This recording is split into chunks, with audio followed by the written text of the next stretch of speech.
Ramji, please address. Sir, No, please, you take your seat. I am coming to you after. sir, the Industrial Relations Code 2020 was passed in the DIN on the 23rd of September 2020. We all remember what happened in the month of September 2020. By a voice vote, the 4 labor codes came into being. The Wage Code, the Industrial Relations Code, the Social Security Code, and the Occupational Health, Safety and Working Conditions Code. So today, we are amending, with retrospective effect, we are amending a law that was passed almost 6 years ago. This reflects a complete failure of the government, because this repealing should have been done when we passed the codes. We have passed the code and now we are repealing the old act. This is a bizarre proposition. I know it's because of the Supreme Court orders, but it is natural that when you pass a law, you repeal the old law. We passed a new code in 2020 by voice vote. We didn't repeal the old act, and today we are repealing the old act.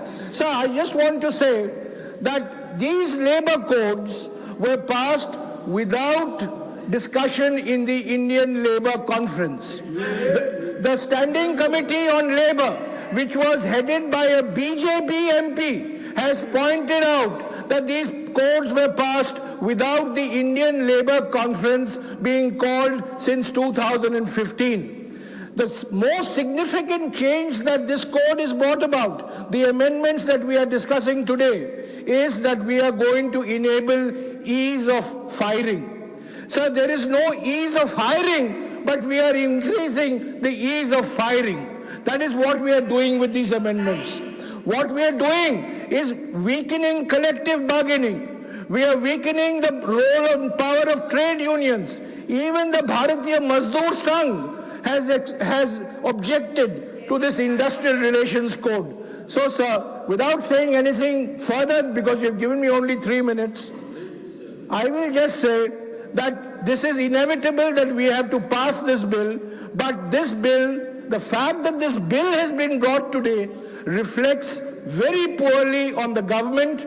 It reflects very poorly on the fact that the original labor codes were passed by voice vote, because had there been a discussion on the 23rd of September, we would have pointed out that you cannot pass a new law without repealing the old law. The Minister for Parliamentary Affairs has been Minister for Law. He knows that you can't pass a new law without repealing the old law. So, sir, while we have to support this bill because of the Supreme Court strictures, the strictures are on the failure of the government to exercise due diligence while formulating these labor codes. I will just end by saying that these labor codes are anti-labor. There is a national protest going on today against these labor codes and the full effects of these labor codes. And 2 of these 3 bills acts we are repealing were the personal contribution of Dr. Babasaheb Ambedkar when he was labor member in the Viceroy's Executive Council. We are weakening trade unions. We are enabling ease of firing workers. We are weakening collective bargaining, and we are increasing 8-hour shifts to 12-hour shifts. So we are compelled to support this bill, but this bill is completely anti-labor. Please conclude. Ms. Dola Senji, Ms. Dola